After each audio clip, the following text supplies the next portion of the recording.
of Parliament Tim Collins has recently formed an all-party committee to lobby the government on the subject of arachnoiditis.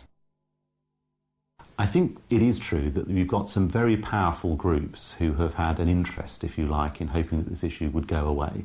That's included big pharmaceutical companies, it's involved senior people in the medical profession, and it's involved successive governments. If we're going to get an end to this process of buck passing and everybody trying to point the finger at somebody else, we actually have to have an independent inquiry which can look through all the papers over many decades, establish exactly who did make mistakes and apportion liability accordingly.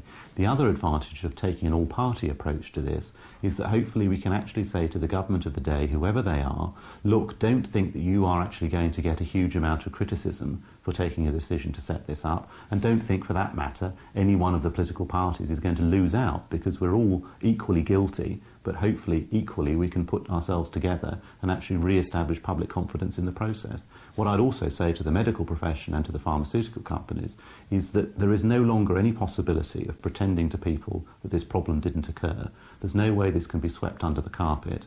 People have got to accept their responsibilities. Maybe the people who took the decisions are long since retired or in some cases dead, but the medical profession is still around, those pharmaceutical companies are still around, and I actually think they would do their own public image a huge amount of good if they came forward, stuck their hands up and said, yes, there was a problem and now we're interested in sorting it out.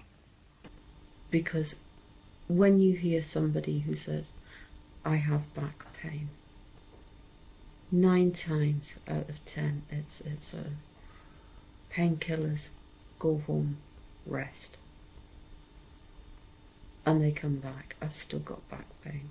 Okay, referred on to, maybe not, depending on what part of the country you're in, depending on the queue, referred on to a specialist. But while all these people are in their own state of denial, and while they're not being honest with themselves,